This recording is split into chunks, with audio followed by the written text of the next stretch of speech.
হ্যাঁ, আসিফ মহিউদ্দিনকে চ্যালেঞ্জ করতেছে। আসিফ মহিউদ্দিন আবু সাইদ খুদরি হতে বর্ণিত সেই হাদিসটা আপনাকে চ্যালেঞ্জ করলাম, আপনি দেন এখানে রেফারেন্সটা, কোথায় পাইছেন এই হাদিসটা? একটু মিউট যদি না করে দেন, রাখেন বা ব্যাকস্পেজ করে রাখেন, আপনি কিছুক্ষণ ব্যাকস্পেজে রাখেন, ব্যাকস্পেজে এইখান থেকে বাঁচতে হইলে আরে এখন ভাই এই হাদিস কেন কথাটা দিচ্ছেন না না ভাই, বললে ভন্ডামি কেন করতেছেন? হাদিসটা দেন। লজ্জা লজ্জা এখন আর ওদিকে যেতে চাবে না। আসিফ লজ্জা হাদিস দিচ্ছে না, লজ্জা হাদিস দিচ্ছে না আসিফে। শরম কি শরম? আচ্ছা, তাদের পয়েন্ট যদি ভ্যালিড হয় তাহলে এটা নিয়ে কথা বলতে লজ্জাটা কিসের? আমি জিজ্ঞেস করতেছি যে লজ্জাটা আপনার কেন? লজ্জা কোথায় ভাই? আপনার লজ্জা কোথায়? আপনার পয়েন্ট ভ্যালিড না, হাদিসটা ভ্যালিড না, দেখান। আরে আমি তো বলছি তো বলবো, তো আপনি দেন তো হাদিসটা দেন, বলতে মিউট কেন পারছেন না। করতেছেন? হাদিসটা দেন। আমি তো বলছি ওটা আবার মিউট পরে করতেছেন, আসবে। আবার মিউট করতেছেন। হাদিসটা দেন ভাই, লজ্জা শরম নাই? কথা বলার মাঝখানে মানওয়াট আরে বলদা, কথা বলার আমি মাঝখানে বলি নাই যে বলবো না।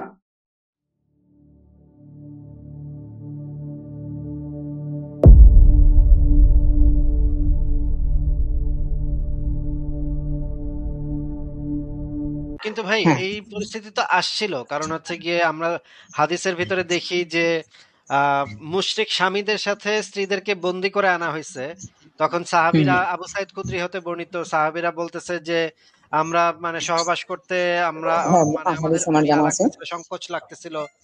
কারণ স্ত্রীরা আবার বলতেছে যে আমাদের তো স্বামী জীবিত আছে, আমরা আমরা আমাদের কাছে আইসো না, আমাদের সাথে সঙ্গম করো না, কারণ আমাদের তো এখনো স্বামী জীবিত আছে। এরপরে গিয়ে আল্লাহ নবী গিয়ে মানে আল্লাহ সূরা নিসার 24 নম্বর আয়াত নাজিল করে সেই জিনিসটার বৈধতা দিল। তারপরে গিয়ে সাহাবীরা ইয়ে করলো। তাহলে এই পুরা প্রসিডিউর, পুরা হাদিসটা পড়লে তো পরিষ্কার বোঝা যায় যে বন্দী যে মেয়েরা যাদের স্বামীরা পর্যন্ত বন্দী হয়েছিল, মুশরিক, তারা মুশরিক, তাদের স্বামীরা পর্যন্ত বন্দী হয়েছিল, তাদের কোনো কনসেন্টের কোনো বালাই এখানে নাই, এটা তো পরিষ্কার বোঝা যায়। Right right right.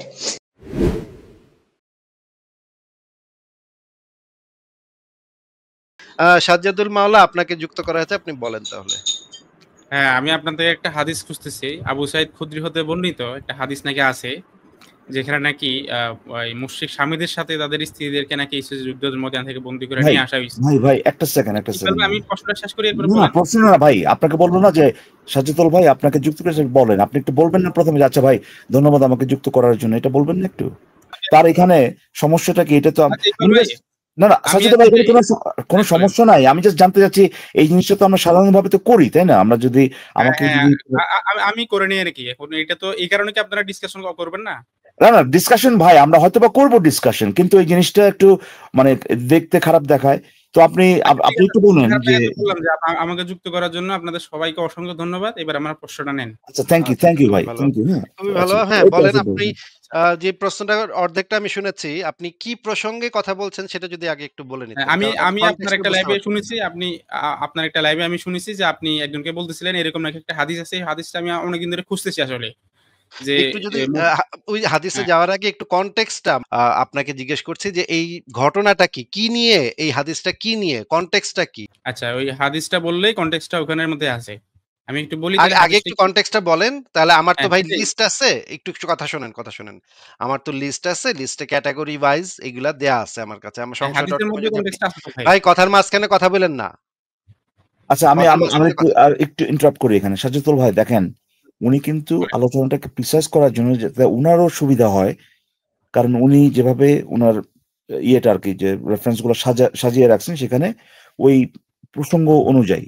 সো আপনি যদি বলেন প্রসঙ্গটা কি আপনি প্রথমে বলেন, তাহলে পরে ওই জিনিসগুলো উনি রেডি রাখতে পারেন, তারপর আপনি হাদিসে আসতে পারেন। হাদিসে যদি একটু সাজ্জাদুল ভাই একটা সেকেন্ড, হাদিসে যদি প্রসঙ্গ থাকেই, আপনি তো এখানে তো আর ইয়ে করতেছেন না, আপনি তো বলতেছেন না ভাই প্রসঙ্গ আমি দিব না। হ্যাঁ, আপনি তো হাদিসে প্রসঙ্গ আছে এটা বলার মাধ্যমে তো আপনি এটাই বলতেছেন যে প্রসঙ্গটা দেওয়া যায়, এখানে আপনার কোনো অসুবিধা নাই প্রসঙ্গটা দিতে। তাহলে পরে এখন এই কনটেক্সটটা দিতে আপনার অসুবিধাটা কি? আপনি তো বললেই হয় যে কোন ব্যাপারে হাদিসটা, এটা আপনি বলতে পারেন না? সেটাই তো, যে আমি তো অলরেডি বলেই দিছি যে মুশরিক স্বামীদের সাথে তাদের স্ত্রীদেরকে যুদ্ধের ময়দান থেকে বন্দী করে আনা হয়েছে, এরপরে তাদের সাথে সহবাস করতে চাইছে, তারা নাকি বলছে আমাদের সাথে করোনা না না ওইটার আপনি এটাকে মুশরিকদের এটা মানে কোন একটু জাস্ট মানে দাসীর সাথে সহবাস, এটা নিয়ে আপনি কথা বলছেন? দাসীর সাথে সহবাস আমি এটা নিয়ে কথা বলতে যাচ্ছি না, আমি জাস্ট হাদিসটা খুঁজতেছি। আরে ভাই হ্যাঁ, ওই দাসীর সাথে সহবাস প্রসঙ্গে একটা হাদিস নিয়ে আপনি কথা বলতে চাচ্ছেন, তাই তো? একটা হাদিস আপনাদের লাইভ থেকে আসিফ মহিউদ্দিন অনেকজনকে মানে বলছে যে এরকম নাকি একটা হাদিস আছে। তো এই হাদিসটা আমি খুঁজতেছি, অনেকদিন ধরে খুঁজতেছি, আচ্ছা, আমরা পাচ্ছি এটা না। নিয়ে অবশ্যই আলোচনা করব, অবশ্যই আলোচনা করব। তার আগে আমাদেরকে একটু বলেন তো যে জিনিসটা কি? যে ইসলামের এই আমি বিধানটা কি? হাদিসটা খুঁজতেছি ভাই। আপনি ভাই ওইটা নিয়ে হাদিসটা ডিসকাস করতে খুঁজতেছেন দেরি করবেন বুঝলাম না। তো। আপনাকে তো বলা হচ্ছে, সেটা নিয়ে আমরা আলোচনা করব তো। আপনি আমি আগে সেটা নিয়ে আমাদেরকে আলোচনা একটু করব। বল আমি অন্য ধরো ভাই, আপনি মানে কথার মাঝখানে কথা বলেন কেন? বারবার বলতেছি না আপনাকে যে আপনি কথার মাঝখানে কথা বলেন না। আপনাকে তো আ সেই প্রসঙ্গে আসা হবে তো ভাই। আপনাকে জিজ্ঞেস করছি, ভদ্রভাবে জিজ্ঞেস করছি, আপনি ভদ্রভাবে উত্তর দেন। আসিফ ভাই, আপনাকে খুব ভদ্রভাবে বলতেছি। আপনি কি হাদিসটা দিবেন? ভাই আমরা তো সেইখানে অবশ্যই যাবো। তার আগে আমরা একটু জেনে নেই তার যে আগে আমি কোনো আগে পরে নাই। আচ্ছা ঠিক আছে, তাইলে বিদায়। তাইলে তো আর কথা নাই। তাইলে পরের জনকে এটা তো যোগ আপনার করি। আপনার ড্রয়িং রুম না ভাই। এটা তো যে আপনার বলার সামনে দাবি হুজুরের অনুসারে সামনে তো বসে থাকেন। আমরা এখানে আলোচনা করব না। আচ্ছা, শেষ সুযোগ দেই ইকবাল ভাই, শেষ সুযোগটা দিয়ে দেখি। আরেকটা কথা শেষ আসিফ সুযোগ ভাই, দেই আপনাকে মানে যদি আমি কোনো একটা প্রশ্ন করি ওটার আচ্ছা, উত্তর আসিফ আপনি মহিউদ্দিন, কিভাবে আপনারা এটা দিবেন? নিয়ে আমি এটা তো ডিসকাস আপনার করব। তার আগে আ আপনি হাদিসটা দেখেন। আপনাকে তো আমি কথা বলতে বলা হয়নি সাজ্জাদুল মাওলা শান্ত। আপনাকে তো কথা বলতে বলা হয়নি। আপনাকে যা যুক্ত আচ্ছা, করা ঠিক আছে, হয়েছে যখন আমাকে বলতে কখন বলবো কথা বলতে হবে এটা বলেন। না এখনো এইটাও আপনি জিজ্ঞেস করবেন না। চুপ করে বসে থাকেন। না না, থাক হ্যাঁ, থাক, আলফি আসিফ ভাই, সালামান ভাই বলেন। ওই আলফি ভাই একটা জিনিস অ্যাড করতে চাচ্ছিলেন আর কি, ওটা না, না, একটু অ্যাড করে আসিফ ভাই ওইটাই জাস্ট যে আপনাকে যদি ধরেন আপনার কাছে আমার একটা কোনো কোয়েশ্চেন আছে, তো কোয়েশ্চেনটা করার পরে আপনি উত্তরটা কিভাবে দিবেন ওটা কি আমি সেট করে দিব নাকি ভাই উত্তরটা শোন আপনি শোন আপনার শোন মতো শোন শোন শোন আমার সাথে আলোচনার মাঝখানে তারা আরেক নাস্তিককে কথা বলতে বলছে এবং নতুন করে একজনকে যুক্ত করে তার সাথে কথা বলা শুরু করছে। এরপর আমাকে আর কথা বলার সুযোগ দেওয়া হয় নাই। চলুন এবার একই বিষয়ে অন্য আরেকটি লাইভে আসিফ মহিউদ্দিন ও তার চামচারা কেমন ভণ্ডামি বাটপারি করেছিল তা দেখে নেওয়া যাক। আপনি যদি কারো কথাকে কোট করেন, ধরেন আপনি একজন একজন ধরেন সত্যের সন্ধানী একটা কথাকে আপনি কোট করছেন। আপনি সেটা লাইভের মধ্যে বা বিভিন্ন জায়গাতে আপনি বলতেছেন যে সত্যের সন্ধানী নামক ব্যক্তিটা এই কথাটা বলেছে। এখন আমি যখন তাকে কোট করব, তখন কি আমি সত্যের সন্ধানী ভাইয়ের কথার উপরে ভিত্তি করে আমার যে চিন্তা সেটা কি সেই কোটেশনের মধ্যে কি অ্যাড করতে পারবো কিনা? প্রশ্নের অ্যান্সারটা দেন ভাই দয়া করে। কোটেশন হিসেবে এড করতে পারবো না, কনক্লুশন হিসেবে এড করতে পারবো। আচ্ছা, জাস্টিস ভাই, ধন্যবাদ আপনাকে। খুব সুন্দর একটা কথা বলে দিচ্ছেন। তাহলে এখন বলেন তো, আসিফ মহিউদ্দিন যে হাদিসটা বলছিল ওটা কি একটা হাদিসটা তো একটা কোটেশন নাকি জাস্টিস ভাই? হাদিস কোরআন অবশ্যই কোটেশন। হাদিস কোরআনের আচ্ছা, ভিতরে আমার বক্তব্য আচ্ছা। ঢুকাতে পারবো না, তাহলে কিন্তু জাস্টিস হাদিস ভাই, কোরআনের এক্সাক্ট বক্তব্য উপস্থাপন কনক্লুশনটা করার পরে এখান থেকে আমি কি বুঝলাম এটা আমি কনক্লুশন হিসেবে উপস্থাপন করতে পারবো। ঠিক আছে, আমি আপনার সাথে একমত যে হ্যাঁ, সে তার নিজস্ব একটা ব্যাখ্যা সে দিতেই পারে। তার নিজে কি মনে হয়েছে। তো এবার একটু আসেন আমরা একটু তাহলে আসিফ মহিউদ্দিনের সেই ভিডিওটা একটু দেখে আসি। কি বলেন? সেখানে কি সে কি কোটেশন করছে নাকি নিজস্ব ব্যাখ্যা দিছে? একটু দেখে আসবো নাকি ভাই? আপনারা চলেন একটু থার্ড দেখে। পারসনে আলোচনায় আসে, আপনারা থার্ড পারসনে চলে যান কে? আমরা ইসলামিক ফিলোসফির উপরে আলোচনা আমরা করতেছি, তো আমাদের এখানে সাথে আমি ডাইরেক্ট আলোচনা করেন। আপনি জাস্টিস ভাই এখানে থার্ড পারসনে জাস্টিস কেন ভাই চলে যান ভাই? জাস্টিস ভাই একটু শুনেন। কেন যাচ্ছি আমি বলি আপনাকে। এখানে আমি এই যে এই ফুয়াদ নামের যে লোকটার সাথে ডিসকাশনের আগে তো ওই যে নাহিদ ভাইয়ের সাথে তো এই বিষয়টা নিয়ে ডিসকাস হইছে। বিষয়টা হচ্ছে যে আসিফ মহিউদ্দিন একটা বাটপারি করছে, একটা হাদিস বানোয়াটি করে আরে সে ভাই, লাইভের আবার মধ্যে আবার কয় বাটপারি করছে ভাই? আমি বুঝলাম না। আমি বুঝলাম না। এটা আবার কি আমি বাটপারি না আমি মেসিয়া কিন্তু ভাই? না, না শান্ত ভাই, এটা একেবারে কোন রকমই না। তা আমি তো এখন এই যে বললে কবেন আচ্ছা যে ভাই মেসিয়া ভাই, আমার আপনি বলে দেন আমার এটাকে কি আমার বলবো? আমার হ্যাঁ, আমার আমার দিলের ফিলিংস এ আমার খারাপ লাগছে। এখন আমরা তো ভাই নাস্তিক হইছি আপনাদের মোহাম্মদ এবং আপনাদের আচ্ছা মেসিয়া ইসলামের ভাই, যে আপনি অমানবিক আমাকে বলে দেন এটাকে কি বলবো? আপনি বলে দেন। যখন আমি এটা আপনি বাটপারি বলবো না, আপনি তাহলে কি বলবো এটা? আচ্ছা, সেটা বলতেছি, আপনি শুনেন। বলতেছি আপনার বইয়ে তো এগুলা লেখা নাই যে ইসলাম অমানবিক। এখন আমি এসে যদি বলি ইসলাম অমানবিক, তাহলে আপনি এসে কইবেন ভাই কই ইসলামের কোন বইয়ে তো এটা লেখা নাই। তার মানে আপনি যে এটা কইলেন এটা তবে মিথ্যা কইলেন, ভুল কইলেন। এটা ভাই কি হইলো? আপনি যখন কোট করছেন, ধরেন আমি তো ভাই আপনাকে সেটা সুন্দর করে বললাম, জাস্টিস ভাই তো সুন্দর করে স্বীকার করে নিলেন যে হাদিসের মধ্যে হাদিস হচ্ছে একটা মানে কোটেশন, এখানের মধ্যে নিজের কোনো বক্তব্য এড করা ঢুকানো যাবে না। পরবর্তীতে সে নিজের মতো করে একটা ব্যাখ্যা সে দিতে পারে, তার পার্সোনাল একটা ওপিনিয়ন, এটা সত্য হতে পারে মিথ্যা হতে পারে, তাই না? এখ এখন আসিফ মহিউদ্দিন তো এখন হাদিসে সে এসে এটা কোট করছে কোটেশন ভাই। কইরা দিছে না কনক্লুশন কইরা দিছে? এটা আপনি হ্যাঁ, তার সেটা তো কাছে গিয়ে আসেন জিজ্ঞেস আমরা একটু করবেন। দেখে আসি ভিডিওটা। আসেন এই যে ভিডিওটা আমরা এটা প্লে আপনি করি তার তাহলে। কাছে না, না, আপনি এটা তার কাছে গিয়ে জিজ্ঞেস করেন। আপনি এখন আমার প্ল্যাটফর্মে আইসা আচ্ছা, আপনারা আচ্ছা প্রতিদিন আইসা মিসা খালি ভাই, এই একটা চাল আপনি পারতেছেন তো একটু বুঝলাম আগে না। এটা নিয়ে কথা বলছেন ভাই। এখন ধরা খেয়ে গিয়ে আর কথা বলতে চাচ্ছেন না কেন? আবার বলে ধরা খাইছি। এখানে ধরা খাওয়ার কি আছে? আশ্চর্য তো আমি বুঝলাম না। ধরা খান নাই। আচ্ছা, আচ্ছা এটা জাস্টিস এটা ভাই, আচ্ছা জাস্টিস ভাইয়ের হাস্যকর একটা প্রশ্ন ব্যাপার। করি। জাস্টিস ভাই, না, না, যখন কেউ বলবে জাস্টিস ভাইয়ের কাছে ভাই এই প্যাচাল ছাড়া অন্য কোন প্যাচাল আছে আপনার কাছে? না, জাস্ট আমি একটা কথা বলবো নাকি? একটু শুনেন। না, না, না, না। মানে আর অন্য কোন কথা এই নাই। একটা হাদিস আপনি রিলেটেড একটা প্রশ্ন করব। একটা হাদিস নিয়ে ভাই। আপনি হাদিস নিয়ে আপনি একটা প্রশ্ন আমি করি। কি বলছি? আমার হুম। প্ল্যাটফর্মে আসছেন। আমি কোন আলোচনা করছি ইসলাম সম্পর্কে আপনার কোনো ডিফেন্স বা আপনার কোনো আলোচনা প্রশ্ন সেগুলা করেন। হ্যাঁ একই সেটাই তো, এটা প্যারা না একই প্যাচাল ভাই, এগুলা ছাড়া অন্য একই কিছু পেছাল না তো থাকলে মেসে ভাই, জাস্ট একটা ইসলাম প্রশ্ন আপনি করি ভাই, আপনি জাস্ট দয়া করে ভাই একটা ইউনিক আলোচনা নিয়ে আসেন এখানে। ভাই ইউনিক আসিফ আলোচনা নিয়ে মহিউদ্দিন আসছি ভাই অথবা আরো থার্ড ভাই, পার্সন মুখ তমুক এগুলা নিয়ে আলোচনা করতে আমরা ইন্টারেস্টেড না। হ্যাঁ, ওনার উপরে যদি আপনার কোনো প্রশ্ন থাকে তাহলে আপনি ওনারকে ডাইরেক্ট গিয়ে প্রশ্ন করেন। আসিফ মহিউদ্দিন, আপনার কি সাহস হবে এই হাদিসটা দেখানোর? সেকেন্ড আপনাকে চ্যালেঞ্জ করলাম, আপনি কি হাদিসটা দেখাতে পারবেন? জুনাহাকে একটু মিউট করেন, আমি একটু কথা বলে নিই। হ্যাঁ আসিফ মহিউদ্দিনকে চ্যালেঞ্জ করতেছি। আসিফ মহিউদ্দিন আবু সাইদ খুদরি হতে বর্ণিত সেই হাদিসটা আপনাকে চ্যালেঞ্জ করলাম, আপনি দেন এখানে রেফারেন্সটা, কোথায় পাইছেন এই হাদিসটা? একটু মিউট যদি না করে রাখেন বা ব্যাকস্টেজ করে রাখেন, আপনি কিছুক্ষণ ব্যাকস্টেজে রাখেন, ব্যাকস্টেজে সেই হাদিসগুলো নিয়ে যদি তার কোনো ক্লারিফিকেশন দরকার হয় বা কোনো মতামত তার থাকে, কোনো সমালোচনা থাকে, সেটা আমরা শুনবো, কিন্তু এই জিনিসগুলা শেষ হওয়ার পরে সেখানে যাওয়া যাবে। কনটেক্সটটা না জেনে তো সেখানে যাওয়াই যাচ্ছে না, কনটেক্সটটা নিয়ে আগে আলোচনা করতে হবে, এরপরে সেই হাদিসটা কি বিষয়, সেই বিষয়টা যখন আমরা ক্লিয়ার হয়ে যাব তখন আমরা হাদিসটাতে কি আছে সেই জিনিসটা আমরা ভালোভাবে বুঝতে পারবো। আমাদের দর্শকরাও খুব সুন্দরভাবে হাদিসটার কনটেক্সটটা বুঝতে পারবে যে এই হাদিসটা কি বিষয়। এইভাবে যদি আলোচনা করতে চায় তাহলে তো আলোচনার জন্য রাজি আছি। মানে শান্ত কি আসলে এই ব্যাপারগুলো জানে না, নাকি এগুলো না কথা বলতে সে ভাই লজ্জিত? আমাকে কথা বলতে দিবেন এই এখন ব্যাপারে নাকি? কথা বলতে গেলেই সে সে দৌড় দেয়। বলে যে নাসিকা মাসেলে মাসেলে মাসেলে মাসেলে যেই প্রশ্ন আসিফ মহিউদ্দিন আপনি লজ্জা পাচ্ছেন? হাদিস দিতে লজ্জা পাচ্ছেন? মাসেলে মাসেলে মাসেলে মাসেলে মাসেলে মাসেলে একই যেই প্রশ্ন আপনার ছেলে আপনার বউকে লাগাইছে নাকি? 12টা প্রশ্নের একই উত্তর ছিল যে মাসেলে মাসেলে মাসেলে, মানে আপনার ছেলে লাগাইছে ওটা? আপনার ছেলে মাসেলে মাসেলে আসিফের ছেলে লাগাইছে ওটা? এই জিকির তারা করতে থাকে সাধারণত। এটা কি ভাই, একটা আলোচনা যদি করতে চায় আলোচনার দরজা তো আমাদের জন্য খোলা, সমস্যাটা কোথায়? এখানে এটা নিয়ে আলোচনা করতে সমস্যা কোথায়? তারপরে ওই টপিকটাতে যাই নাকি আসিফ ভাই? দাসিনী আগে, হ্যাঁ অবশ্যই, তাহলে আমরা শুরুতে দাসিনী কথা বলি। আমাকে মিউট কেন করতেছেন ভাই? আপনি কি দাসী নিয়ে কথা বলবেন? কে মানে ওই কানিজ দাসী, আসিফের ওয়েব দাসী, ওটা নিয়ে? এই যে মানে সে কিন্তু ভাই জানে এইখান থেকে বাঁচতে হইলে। আরে ভাই হাদিস কেন দিচ্ছেন না ভাই? ভন্ডামি কেন করতেছেন? হাদিসটা দেন। লজ্জা এখন আর ওদিকে যেতে চাবে না। আসিফ লজ্জা হাদিস দিচ্ছে না, লজ্জা হাদিস দিচ্ছে না আসিফ। কি শরম?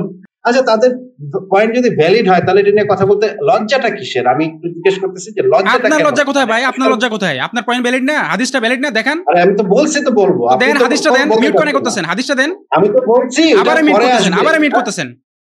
হাদিসটা দেন ভাই, লজ্জা শরম নাই? কথা বলার মাঝখানে মানওয়াট আরে বলদা, বলার মাঝখানে এই যে বলবো না, কথা বলবেন কিন্তু গালিগালাজ করবেন না। আপনি কি দাসী নিয়ে কথা বলবেন? আমি তো গালিগালাজ করতে চাই না রে ভাই, আপনি তো আমাকে কথা শুরু করলেই মিউট করেন আমাকে। আমি কথাটা বলবো কখন ভাই? আপনি এইমাত্র আসিফের ফ্যামিলি নিয়ে কথা উঠাইলেন না ভাই? আপনার ফ্যামিলি নিয়ে কি আমরা কোনো কথা একটা কথা বলছি এখানে? আচ্ছা মেসে ভাই এখন ঠিক আছে, আপনার প্রশ্নের অ্যানসার আমি দিচ্ছি। আপনার ফ্যামিলি নিয়ে কি আমরা কয় সেকেন্ড দিবেন ভাই? এই যে আবার মিউট। শান্ত ভাই আপনাকে আবার মিউট করতেছেন, তাহলে আমি কথা কখন বলবো ভাই? আপনার ফ্যামিলি আমাকে যদি আপনি বারবার মিউট আমি করেন আপনাকে আমি কখন কথা বলতেছি তো বলবো? আমরা কি আপনার ফ্যামিলি? আমার প্রশ্নের অ্যানসারটা নেন। আসিফ মহিউদ্দিন কেন হাদিসটা দিবেন না? ভয় পাচ্ছে না কিসে? আরে ভাই আসিফ মহিউদ্দিন তো বলে নাই দিবেন। আমি আসিফ মহিউদ্দিন যেটা বলছে সেটা নিয়ে ডিসকাস করব। আগে হাদিসটা দিক, তাহলে আমি আসিফ মহিউদ্দিন যেটা নিয়ে বলছে।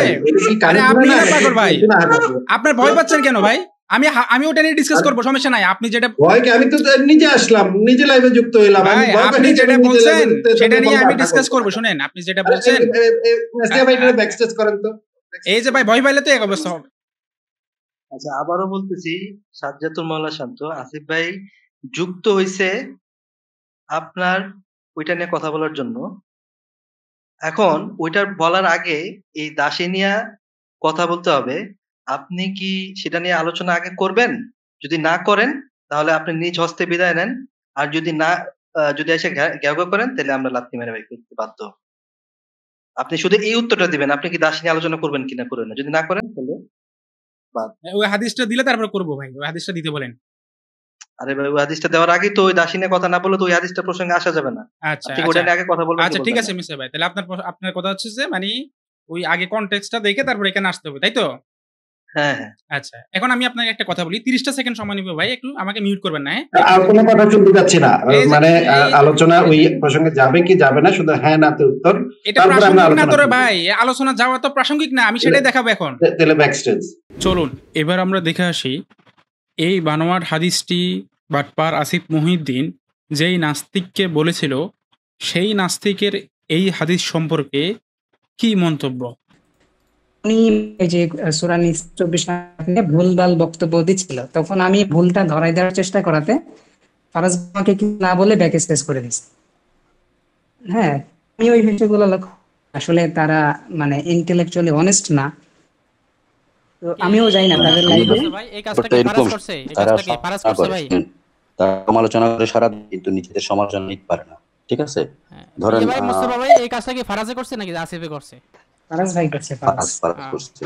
ওই যে দাসের বিষয় নিয়ে আপনি সত্য কথা বলছিলেন, প্লাস আরেকটা বিষয় যে আপনার সামনে আসিফ বলছিল যে ওই যে একটা হাদিস, যে ফতোয়া বাতিল হওয়ার পক্ষে একটা হাদিস বলছিল, যে নারীরা বলতেছিল যে আমাদের সাথে সহবাস করো না, আমার স্বামীরা জীবিত।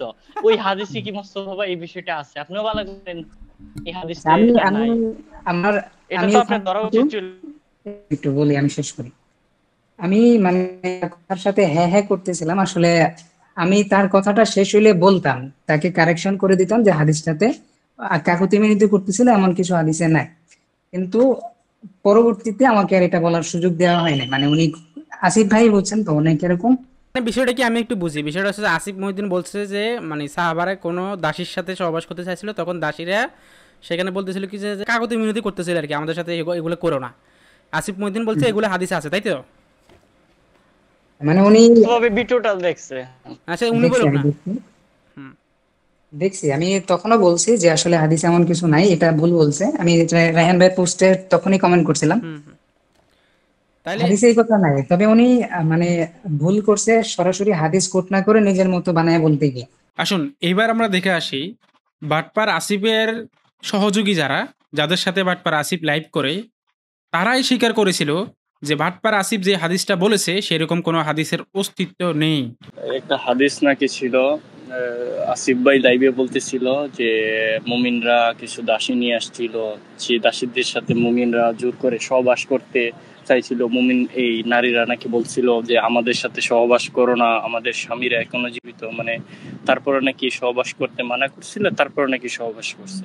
এই হাদিসটা কি আপনাদের কাছে আছে নাকি? আমি একটু ভিডিওটা দিই, তাহলে আপনার প্লে করলে মনে হয় বিষয়টা আরো ক্লিয়ার হবে। না না, ভিডিও না, আপনি কোনটা বলছেন বুঝতে পারছি। সেটা হচ্ছে যে তখন তাদের স্বামী জীবিত ছিল, তো কিছু সাহাবী মনে বলতেছে যে তাদের হে মোহাম্মদ নবী, যে তাদের স্বামীরা তো এখনো জীবিত, আমরা তাদের সাথে সহবাস করাটাকে অনৈতিক মনে করতেছি। তখনই আয়াত নাজিল হয়েছে যে হ্যাঁ তোমরা ঈশের পরে তোমরা করতে পারবে। এরকম না তো হাদিস। আপনি ভুল বলতেছেন ভাই, আপনি ভুল বলতেছেন। মেসিয়া ভাই ঠিকই বলছে, ওইটাই আছে। না না, এটা তো হাদিসটা তো এরকম যে মেয়েরা বলতেছিল যে আমাদের সাথে সহবাস করো না। না না, মেয়েরা বলতেছিল এরকম কোন, মেয়েরা বলতেছিল না না,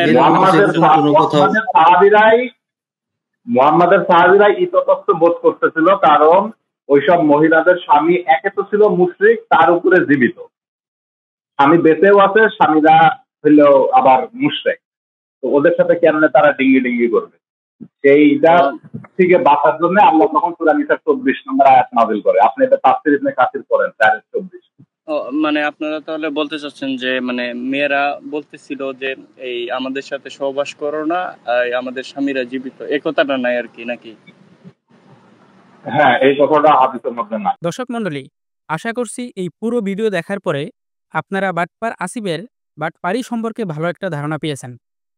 সে লাইভে এমন বানোয়াট হাদিস বানিয়ে প্রচার করে যেগুলো কোনো জাল হাদিসের কিতাবও নেই। যখনই তার থেকে রেফারেন্স চাওয়া হয় তখন সে রেফারেন্স না দিয়ে বলে আগে কনটেক্সট নিয়ে আলোচনা করতে হবে। এটা মূলত তার একটা বাটপারি, কারণ সে জানে কিয়ামত পর্যন্ত চেষ্টা করলেও সে যেসব হাদিস বলে সেগুলোর প্রমাণ সে দিতে পারবে না। তাই মূল আলোচনা থেকে পাশ কাটানোর জন্যই মূলত সে বলে আগে কনটেক্সট নিয়ে আলোচনা করতে হবে। কিন্তু কনটেক্সটের কথা বলে সে যে দাস প্রথা নিয়ে আলোচনা করতে চায় সেটা মোটেও কনটেক্সট না।